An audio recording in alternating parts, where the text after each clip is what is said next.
Alors, bonjour à tous et à toutes. On va aujourd'hui s'intéresser à la légende du roi Arthur. Alors, avant que je commence à vous lire la légende, vous pouvez voir Gomette qui dort. Installez-vous bien confortablement, prenez une petite boisson, un chocolat chaud, de l'eau comme vous voulez. Moi, j'ai pris un thé. Si vous buvez du thé, écoutez, pourquoi pas. Donc, avant de commencer, je vais vous expliquer un petit peu le contexte. Je ne vais pas vous lire l'histoire comme ça, l'extrait de l'histoire comme ça, de but en blanc. Je vais vous expliquer d'où ça sort, d'où vient Arthur et comment on en est arrivé à l'extrait que je vais vous lire. Donc, Arthur, c'est le fils illégitime du roi Uther Pendragon. Donc, le fils illégitime, ça veut dire que c'est un fils qu'il n'a pas eu avec sa femme. C'est un fils qu'il n'a pas eu avec le roi. C'est un fils qu'il n'a pas eu avec la reine. Euh, et donc, comme ce n'est pas le fils de la reine, il doit le cacher et il le confie à son ami Antor. Donc Antor, il élève Arthur comme si c'était son fils. En fait, il élève aussi son propre fils qui s'appelle Que, et donc il élève Que et Arthur ensemble. Donc cette histoire se passe au Moyen Âge, donc évidemment il y a des chevaliers, et Que, il est en âge de devenir chevalier, donc il propose à Arthur d'être son écuyer. Son écuyer, c'est son compagnon qui va l'aider à s'occuper de son cheval, de son épée, etc. Donc le roi Uther Pendragon, il n'a pas laissé d'héritier. Donc il a un fils qui est Arthur, mais comme c'est son fils illégitime, ça n'est pas son héritier. Donc le roi Pendragon n'a pas eu d'autres enfants, il n'a pas d'héritier. On demande donc à l'enchanteur Merlin donc, de désigner le futur roi. Puisqu'il n'a pas d'héritier, Pendragon, il n'a pas de fils qui peut prendre la place de roi. Donc on demande à Merlin, Merlin, l'enchanteur, est-ce que tu peux trouver un roi? Et donc, le jour de Noël, une épée apparaît et elle est plantée dans une enclume. Peut-être que vous la connaissez. Il est écrit sur l'enclume dans laquelle est plantée l'épée, celui qui réussira à dégager l'épée sera roi de Bretagne. Alors il faut savoir qu'à l'époque, la Bretagne, ça désignait également la Grande-Bretagne aujourd'hui. Voilà, ce n'est pas seulement la Bretagne qu'on connaît, c'est un territoire un peu plus grand. Donc, je vais pouvoir vous lire la suite de l'histoire. À peine l'archevêque avait-il achevé ces paroles, que tous se pressaient autour de l'enclume en se querellant afin de disputer cette épreuve.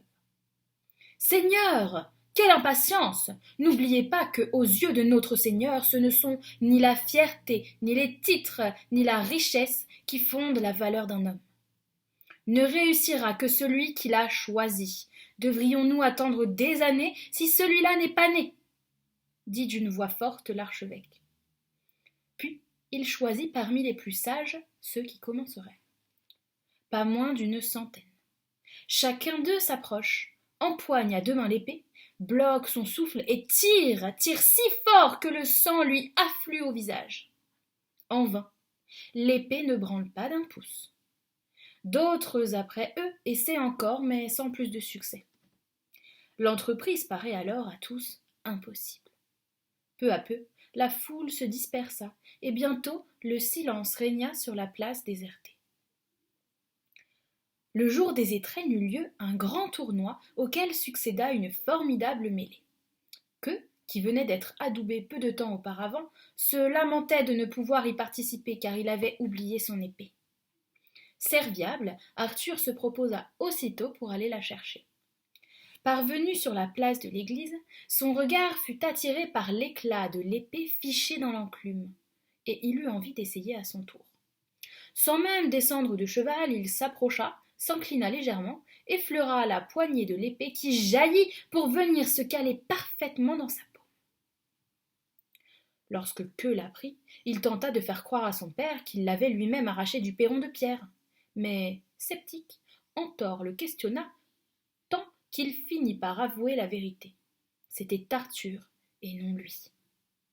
Alors, Antor s'agenouilla devant Arthur. « Non, mon père, que faites-vous là » s'écria Arthur, cherchant à le relever. « Beau-fils, s'il vous advenait d'être roi, que feriez-vous pour moi ?»« Pourquoi me posez-vous cette question ? Tout ce que je posséderais serait à vous, puisque vous êtes mon père. »« Certes, je le suis, mais uniquement par le cœur et non par le sang. Nouveau-né, on vous a confié à moi, me demandant de veiller sur vous. Je me suis acquitté de ma tâche, puisque j'ai même confié mon fils que à une nourrice, tandis que sa mère vous allaitait. Père, ne me reniez pas, ne m'abandonnez pas, je vous en supplie, je n'ai d'autre toit que le vôtre. Si Dieu veut que je devienne roi, je vous octroierai tout ce que vous me demanderez. Beau sire, je ne vous demanderai qu'une seule chose. Replacez cette épée dans son socle, et, devenu roi, faites de queue votre sénéchal, et ne l'abandonnez jamais, quoi qu'il fasse. S'il devenait fou ou félon, dites-vous toujours qu'il ne l'eût peut-être point été si sa propre mère se fût occupée de lui. Je vous le jure sur tous les saints, promit alors Arthur. Comme les cloches sonnaient les vêpres, les barons se rendirent à l'église pour prier. Antor, accompagné d'Arthur, alla trouver l'archevêque. Autoriserait-il son plus jeune fils à tenter l'épreuve, bien qu'il ne soit pas encore chevalier ? Et sous les yeux ébahis de ceux qui avaient souri à une telle requête, Arthur, une nouvelle fois, retira l'épée sans nulle peine, puis la bâilla à l'homme d'église. Ayant appris qu'un jeune garçon avait tenté l'épreuve et l'avait réussi, le peuple s'était massé devant l'église. « Vive le roi » criait-il, admiratif. Mais des murmures désapprobateurs s'élevèrent de la part de certains barons. Jamais ils ne reconnaîtraient comme leur suzerain le fils d'un chevalier de si bas lignage. « Seigneur, Dieu sait mieux que vous la valeur des hommes, » les réprimanda alors l'archevêque. « Arthur, replace l'épée. Que ceux qui le veulent essaient à nouveau. » Il n'en fut pas un qui ne tenta de nouveau l'épreuve, mais une fois encore, tous échouèrent. Pourtant, à l'archevêque, qui s'écriait que la volonté de Dieu était manifeste, les barons demandèrent qu'un délai leur fût accordé. Le Seigneur ne pouvait leur imposer l'autorité d'un enfant de si basse naissance. L'épée resta donc jusqu'à la Chandeleur. À cette date, on se retrouva, mais sans plus de succès pour les barons réunis là. Aveuglés par leur rage, ils réclamèrent un nouveau sursis pour une ultime tentative. Et pour la 3e fois, le jour de Pâques, Arthur se saisit de l'épée. Précédé de l'archevêque, il pénétra dans l'église, s'agenouilla et reçut l'onction sainte qui faisait de lui le roi du royaume de l'ogre. Dans la liesse générale et sous les acclamations, Arthur quitta l'église.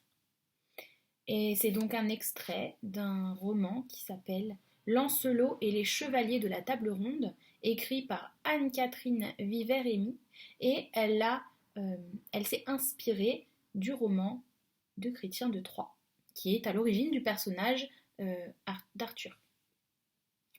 Voilà, j'espère que ça vous a plu.